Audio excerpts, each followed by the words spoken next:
ETF index mutual funds నేర్చుకుని stock మార్కెట్లో రాణించాలనుకుంటున్నారా? వెంటనే ఈ నెంబర్కి కాల్ చేయండి. Hello views, welcome back to our channel. ఈరోజు మనతో ఉన్నారు స్టాక్ మార్కెట్ అనలిస్ట్ అయిన సుందరం రెడ్డి గారు. సార్తో మాట్లాడదాం. నమస్కారం సార్. నమస్తే. ముఖ్యంగా ఇండియాలో మోనోపాలీలో అంటే ఆ మోనోపాలీ కంపెనీస్ ఏవైతే ఉంటాయో వాటిలో ఇన్వెస్ట్ చేస్తే మీకు ఇబ్బంది ఉండదు, కాంపిటేటర్లు ఉండరు అని చెప్పి వింటూ ఉంటాను నేను. అసలు ఈ మోనోపాలీ అనేది దేన్ని సూచిస్తుంది? ఇలాంటి కంపెనీస్ ఇండియాలో ఎన్ని ఉన్నాయి, ఏమేమి ఉన్నాయి తెలుసుకోవచ్చు. ఒక సబ్స్టిట్యూట్స్ ఏం లేకుండా మార్కెట్ ని సింగిల్ కంపెనీ వెళ్తుంది అనుకోండి, వాటిని మనం మోనోపలీ అంటాం.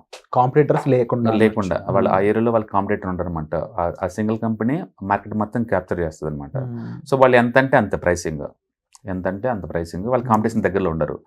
ఈ మోనోపలీ ఉండడం వల్ల అడ్వాంటేజ్ ఏంటంటే ప్రైసింగ్ పవర్ వస్తుంది. వాళ్ళ ప్రైస్ పెంచుకోవట్టు. ఏదైనా బిజినెస్లో ఎందుకు అవి స్ట్రగుల్ అవుతాయి అంటే, మంచి మేనేజ్మెంట్ ఉన్నా సరే రా మెటీరియల్ కాస్ట్ పెరిగింది అనుకోండి, వాళ్ళు వెంటనే కస్టమర్ పాస్ చేసి తప్ప వాళ్ళు లాభాలు రావు. ఫర్ ఎగ్జాంపుల్, ఇప్పుడు ఆయిల్ ఉందనుకోండి, క్రూడ్ ఆయిల్ $70 పర్ బ్యారెల్ ఉంది. అది ఒక్కోసారి 120, 130 పోద్ది. అది 130కి వెళ్ళింది అనుకోండి, ఏవియేషన్ ఇండస్ట్రీ వాళ్ళకి లాభాలు రావు ఇంకా. ఎందుకంటే వాళ్ళ టోటల్ ఎక్స్పెండిచర్లో ఈ రా మెటీరియల్, ఈ క్రూడే 60% దాకా ఉంటుంది, 60 to 70% దాకా ఉంటుంది. ఇది దీనికి ఇచ్చేసి ఎంప్లాయీస్ శాలరీ ఇచ్చేస్తే మిగిలిదే ఉండదు. బట్ మిగిలిదేం లేకపోయినా బిజినెస్ రన్ చేయాల్సిందే నువ్వు, ఎందుకంటే కాంపిటీషన్ హెవీగా ఉంది. నువ్వు కాకపోతే ఇంకొకరు రన్ చేస్తుంటారు. అందుకని అదే మోనోపొలీ అనుకోండి, నాకు రా మెటీరియల్ కాస్ట్ పెరగంగానే వెంటనే పబ్లిక్ మీద దాన్ని పాస్ చేస్తాను. ఎగ్జాంపుల్, ఇప్పుడు ఏదైనా బ్రిటైనా చూసుకోండి, చాక్లెట్స్ అది కోకో పౌడర్ రేట్ పెరిగింది అనుకోండి, నేను వెంటనే ఆ చాక్లెట్ రేట్ పెంచుతాను, లేదా చాక్లెట్ సైజ్ తగ్గిస్తాను. అది 100 గ్రాముల బదులు 90 గ్రాములు పెట్టి అమ్మేస్తాను. కాబట్టి వెంటనే నేను కస్టమర్ మీద పాస్ చేయగలుగుతున్నాను. సో నా లాభాలు నాకు మిగులుతాయి అనమాట. అట్లా మినిమం లాభాలను అవి మెయింటైన్ చేయగలుగుతాయి అనమాట. వేరే వాళ్ళు చేయలేరు ఆ పని. ఎగ్జాంపుల్, పెవికాల్ చూసారండి, అది పెవికిక్. అవి మనం బాగానే పెవికిక్ అని అడుగుతాం, రేట్తో సంబంధం లేదు. వాడు రేటు రా మెటీరియల్ కాస్ట్ పెరిగినప్పుడు నీకు రేట్లు పెంచి అమ్ముతారు. అట్లా నిరంతరం మనకి మనీ మేక్ చేసుకోవాలంటే రా మెటీరియల్ అప్ అండ్ డౌన్తో సంబంధం లేకుండా, రా మెటీరియల్ కాస్ట్తో సంబంధం లేకుండా, వేరే వాటితో సంబంధం లేకుండా, మార్కెట్తో సంబంధం లేకుండా, అంటే మోనోపాలీ బిజినెస్ మోడల్లో ఇన్వెస్ట్ చేయడం ద్వారా మనం ఆ మనీ మేక్ చేసుకోవచ్చు అనమాట. పర్టికులర్గా వాటికి ఏంటంటే ప్రైసింగ్ పవర్ వస్తుంది.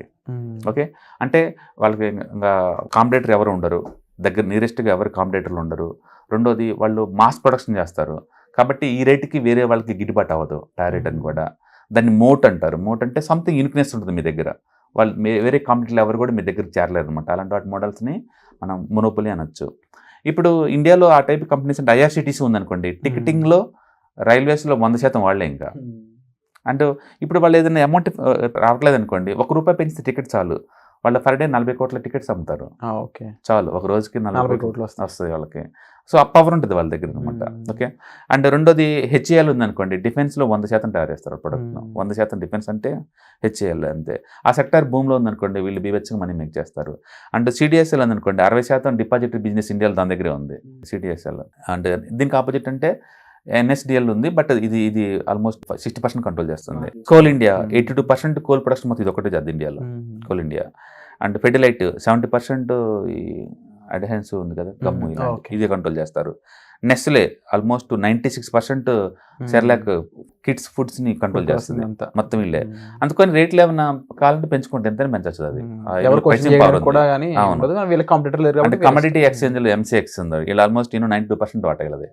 ఇండియాలో కమోడిటీ ఎక్స్చేంజ్ అంటే ఒకటే, లిటరల్ వాళ్ళే చేస్తుంటారు. అండ్ సినర్జీ 50% కాంట్రాక్ట్ బిజినెస్ అంతా వీళ్ళు చేస్తారు. క్రామ్స్ అని ఫార్మాస్యూటికల్ ఇంగ్రీడియంట్స్ టారేసి కంపెనీస్ అనమాట, రీసెర్చ్ అయ్యింది. And Praj industries 60% ethanol equipment పార్ట్స్ని టారేసి కంపెనీ అనమాట, ఇథనాల్. అండ్ ఆసిస్ glass and almost 77% automobile glass మార్కెట్ని ఇది ఒకటే కంట్రోల్ చేస్తుంది. అలాగే హిందుస్థాన్ జింక్ 78% ఇండియాలో జింక్ మొత్తం ఇది ఒకటే తయారు చేస్తుంది. సో న్యాచురల్గా వీటికి ప్రైసింగ్ పవర్ వీళ్ళ దగ్గరే ఉంటుంది కాబట్టి ఎందుకంటే ఎప్పుడు రేట్లు పెంచుతారు. అంటే అందుకని ప్రాఫిటబిలిటీ ఎప్పుడు వీళ్ళ కంట్రోల్లో ఉంటుంది. ఎక్సెప్ట్ ఐఆర్సిటీసీ కానీ సిడిఎస్ఎల్ కానీ ఎన్ఎస్డిఎల్ పక్కన పెడితే మిగిలిన వాటికి కాంపిటీషన్ ఎందుకు రాలేదని నాకు అర్థం కాని క్వశ్చన్. ఒకటి రెగ్యులేటరీ ఉండొచ్చు. రెగ్యులేటరీ ఇప్పుడు సపోజ్ ఇప్పుడు మనం ఏదన్నా ఇప్పుడు ఆల్కహాల్ ఒక ఏరియా లైసెన్స్ తీసుకున్నాం అనుకోండి, వేరే వాళ్ళు ఎవరు రావడానికి వెళ్ళలేదు, ఎందుకంటే నేను గవర్నమెంట్ లైసెన్స్ కాబట్టి. అలా రెగ్యులేటరీ సపోర్ట్ ఉండొచ్చు, నీకు ఉండొచ్చు. అండ్ రెండోది, నువ్వు చేసిన మాస్ ప్రొడక్షన్ వేరే వాళ్ళు చేయలేరు, ఆ ప్రొడక్టివిటీ క్యాపబిలిటీ లేకపోవడం వల్ల రాలేదు. క్యాలిబర్ అనే బదులు ప్రొడక్టివిటీ మాస్ చేసావు అనుకోండి, తక్కువ రేటుకి అమ్మగలుగుతావు. మాస్ ప్రొడక్షన్ హరిరామ ఫౌండేషన్ వాళ్ళు నీకు ₹5కి మిల్ తయారు చేస్తారు, వేరే వాళ్ళకి ఊహించలేము ఆ రేటు తయారు చేయొచ్చు అనేది కూడా. అట్లా మాస్ ప్రొడక్షన్ అయి ఉండొచ్చు. అండ్ మూడోది నెట్వర్క్ ఎఫెక్ట్స్ అంటారు. నెట్వర్క్ ఎఫెక్ట్స్ అంటే నువ్వు ఇప్పుడు సపోజ్ నేను ఒక సెల్ ఫోన్ కొన్నాను అనుకోండి, నీ ఛార్జర్ దీనికే పనిచేస్తుంది, వేరే వాటికి పనిచేయదు. నీకు ఛార్జర్ కావాలంటే ఈ కంపెనీది కొనాల్సిందే.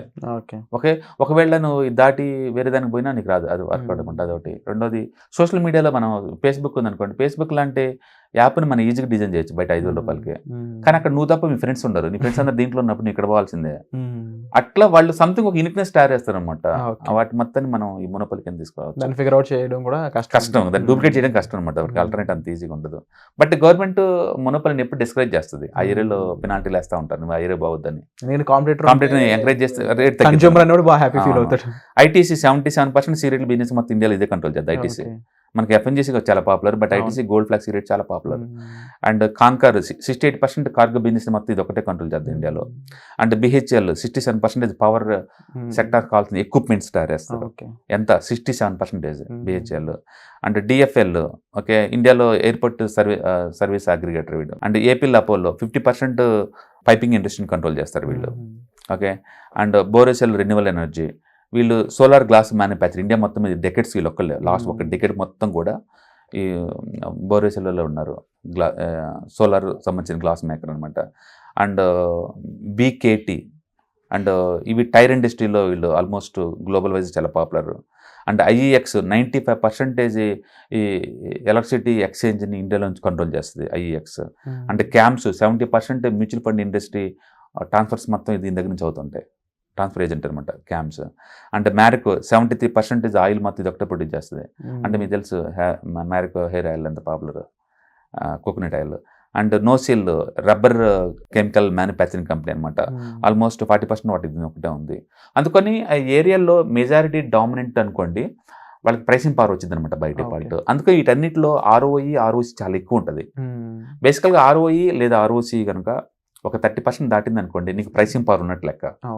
అండ్ అది కనుక 15 ఉంది అనుకోండి, అది పర్వాలేదు అన్నట్టు లెక్క. అది కనుక <10 ఉంది అనుకోండి, నీకు ప్రైసింగ్ పవర్ లేదు, ఇంకా అంటే నువ్వు మోనోపలి కాదు ఆ ఏరియాలో, ఇంకెవరో ఆపరేటర్లు ఉన్నారు, అందుకని నువ్వు ప్రైస్ని పెంచలేకపోతున్నావు. ప్రైస్ పెంచితే కస్టమర్ నీ దగ్గర రారు, వేరే వాళ్ళకి పోతారు కదా. అందుకని ఏదైనా బిజినెస్లో మోనోపలి లాగా ఉంటే అది ఆ ఏరియా బాగుంటుంది అనమాట. ఎందుకు మనం అకాడమిక్లో ఎక్సలెంట్గా ఉండాలంటే అది మనకు మోనోపలి. అది యూనిక్ క్వాలిఫికేషన్ ఎందుకు ఉండాలంటే అది ఉంటే మనకి మోనోపలి అనమాట. ఆ ఏరియాలో ధైర్యం వేరే ఉంటుంది, అది ఉంటుంది అనమాట. అందుకని కెరీర్ పరంగా కూడా మనం దాన్ని ఇన్స్పైర్ తీసుకొని మన యూనిక్నెస్ సంథింగ్ యూనిక్నెస్ మనం డిస్ప్లే చేయొచ్చు అనమాట. Wonderful sir. అండ్ డెఫినెట్లీ ఇది ఒక అంటే థాట్ ప్యాటర్న్ చేంజ్ చేసే విషయం అని చెప్పాలి. ఎప్పుడు ఇన్వెస్ట్మెంట్ లాంగ్ టర్మ్లో ఉండాలి అనుకున్న వాళ్ళు మంచి బిజినెస్ మోడల్లో పర్మనెంట్గా నేను అంటే long term core portfolio buildup చేసుకోవాలనుకుంటే ఇలాంటి ఏంటంటే నీకు గ్యారంటీ అయిపోద్ది అనమాట లిటరల్లీ. అంటే stock price up and down నిరంతరం అవుతూ ఉంటుంది, మనం దాన్ని కంట్రోల్ చేయలేము. బట్ బిజినెస్ మోడల్ బాగుంది అనుకోండి, ఓవర్ ప్రొడక్టివ్ డివిడెండ్స్ బాగా ఇస్తూ ఉంటారు. అండ్ ఐటీసీ తీసుకోండి, 10 years బ్యాక్ వాళ్ళు ఒక స్టాక్కి 5 rupees ఇస్తారు డివిడెండ్, ఇప్పుడు 15 ఇస్తున్నారు. అంటే ఆల్మోస్ట్ 200-300 times 300% ఇస్తున్నారు డివిడెండ్ ఇంక్రీజ్. న్యాచురల్గా అప్పుడప్పుడు బోనస్ షేర్లు ఇస్తుంటారు కదా, నీకు నెంబర్ ఆఫ్ షేర్స్ పెరుగుతుంటే అవి ఇచ్చే డివిడెండ్ కూడా పెరుగుతుంటాయి. స్టాక్ ప్రైస్ మన కంట్రోల్లో ఏముంటుందండి ఇక్కడ, బట్ డివిడెండ్ ఇన్కమ్ మన కంట్రోల్లో ఉంటుంది. ఎందుకంటే కంపెనీ సేల్స్ యూనిఫామ్గా ఉన్నప్పుడు, గ్రోత్ ఉన్నప్పుడు నీకు డివిడెండ్ పెంచుకుంటూ పోతూనే ఉంటారు. అదే పనిగా కోల్ ఇండియా ఇవన్నీ పెంచుకుంటూ పోతూ ఉంటాయి. మంచి బిజినెస్ మళ్ళీ బేసికల్గా మన ఎక్స్పెక్టేషన్ కూడా రీజనబుల్గా ఉంటాయి కాబట్టి మనం ఆ ఏరియాలో మ్యాచ్ అవుతాం. Wonderful sir, thank you so much sir. Suman టీవీలో మీ పర్సనల్ అండ్ బిజినెస్ ప్రమోషన్స్ కోసం కింది నెంబర్కి కాంటాక్ట్ చేయండి.